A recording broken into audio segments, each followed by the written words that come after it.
Hello friends, চলে আসলাম নতুন কোনো ভিডিওর সাথে। তো তোমরা জেনে থাকবে এই দুদিন বেশ একটা স্পেশাল ডে গেল। এই দুদিন আমি কোনো ভিডিও দিতে পারিনি। এই ভিডিওটা তোমাদের সাথে শেয়ার করব বলে আমি আর কোনো ভিডিও দেওয়ার চেষ্টা করিনি। তো যাই হোক, ফাইনালি দিতে পারলাম, আমারও খুব ভালো লাগলো। তো দেখো, আমাদের পাড়ার মেয়েরা সবাই মিলে পুজো করছে, সাথে পাড়ার ভাই দাদা এরাও আছে। এরা সাথে না থাকলে তো একা মেয়েরা পারবে না। তো যাই হোক, ওরাও সাথ দিয়েছে, অনেকটা সাথে ছিল ওরা, শেষ পর্যন্ত ওরা সাথে ছিল। তো দেখো, সবাই ঠাকুর আনতে যাচ্ছে খুব আনন্দ করতে করতে। এই পুজোটা দিয়েই আমাদের শুরু হয় দুর্গাপুজোরও আনন্দ। দুর্গাপুজো, কালী পুজো, এই পুজোটা দিয়েই আমাদের শুরু হয় পুজোর আনন্দ। তো এই পুজোটা আমাদের ক্লাবে হতো না, এই গতবার থেকে শুরু হয়েছে। তো গতবার ঠিকঠাকভাবে হয়নি, তো এবার একটুখানি সবাই মিলে এগিয়ে এসছে, সবাই মিলে একটু বড় করে করছে। তোমাদের 10 জনের আশীর্বাদ থাকলে ওরা আরও আগে এগিয়ে যেতে পারবে। তোমরা ওদেরকে একটু আশীর্বাদ করো। সবাই বেশ আনন্দ করে ঠাকুরটা নিতে ফাইনালি চলেই আসলো। এবার দেখো, ঠাকুর নিতে এসে এখানেও খানিকক্ষণ বাজনা বাজিয়ে এরা আনন্দ করলো। এবার ঠাকুর ভ্যানে তোলার পালা, খানিকক্ষণ নাচ গান করে নেবে, তারপর এরা ঠাকুরটা ভ্যানে তুলবে। তো ওর যে দাদা ভাইয়েরা সাথে গেছিলো, ওরা ঠাকুরটা আনছে, ভ্যানে তুলছে, তারপর দেখো মেয়েরা ওদিকে একটুখানি নাচ গান করছে। এই দুটো দিন বেশ আনন্দের মধ্যে ওদের কাটলো। ফাইনালি দেখো, ঠাকুরটা নিয়ে চলে আসছে এবার মণ্ডপে। মণ্ডপটা কিন্তু ওরা একদম ছোটোখাটোর মধ্যে করেছে, খুব বেশি বড় করে করতে পারেনি। তো যাই হোক, তোমাদের আশীর্বাদ পেলে সামনের বছর যদি পারে আবারও করবে। সব ঠাকুরের পুজোই আমাদের ক্লাবে হয়, কিন্তু এটা আগে হতো না, তবে এই 2 বছর হচ্ছে শুরু করলো এরা। ফাইনালি ঠাকুরটা নিয়ে পৌঁছে গেল মণ্ডপে।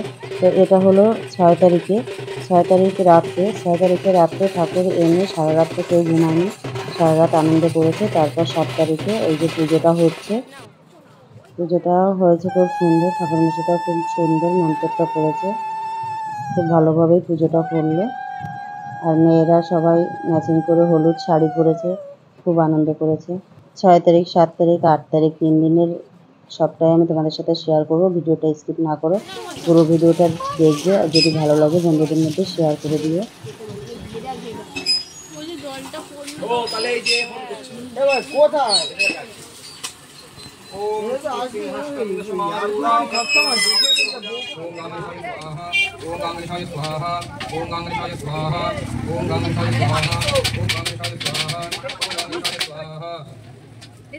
ओम गणेशाय स्वाहा ओम गणेशाय स्वाहा ओम गणेशाय स्वाहा ओम गणेशाय स्वाहा ओम गणेशाय स्वाहा ओम गणेशाय स्वाहा ओम गणेशाय स्वाहा ओम गणेशाय स्वाहा ओम गणेशाय स्वाहा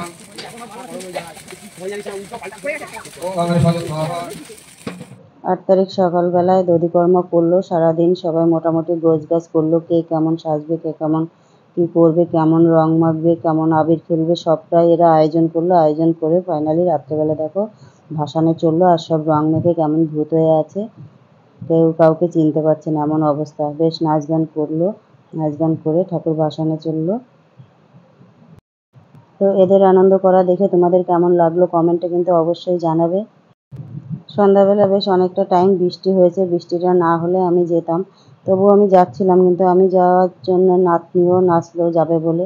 তো আমি গেলে এই বৃষ্টি জল জল জল রাস্তায় কাদার মধ্যে নাতনির শরীরটা খারাপ হবে, তার জন্যে আমি ওকে নিয়ে বাড়ি রয়ে গেলাম, তাই নিয়েই গেল। আমার ইচ্ছা ছিল এই ভাসানে যাওয়ার সময় আমি বেশ একটুখানি লাইভ করবো, বন্ধুদের সাথে শেয়ার করবো, কিন্তু সেটা আর পারলাম না। সবাই আনন্দ করতে করতে গেল ঠিকই, কিন্তু মনমরা হয়ে বাড়ি ফিরল। গণপতি বাপ্পাকে যখন ভাসান দিয়ে বাড়িতে আসে, সবারই মনটা খুবই খারাপ হয়ে গেছিলো। তবে মনকে সান্ত্বনা তো দিতেই হবে, আসছে বছর আবার হবে সেটা বলে। তো গণেশ পুজোর এই যে ঠাকুর আনা থেকে ভাসান পর্যন্ত তোমাদের সাথে শেয়ার করলাম। অবশ্যই কমেন্টে জানাবে বন্ধুরা ভিডিওটা তোমাদের কেমন লাগলো। তোমরা যারা আমার চ্যানেলটি সাবস্ক্রাইব করেছো অসংখ্য ধন্যবাদ, আর যারা আমার চ্যানেলে নতুন সাবস্ক্রাইব করে পাশে থেকো তোমরা।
পরের কোনো ভিডিওর সাথে। সকলে ভালো থেকো, সুস্থ থেকো, আর কমেন্টে একবার জানাইও গণপতি বাপ্পার জয়।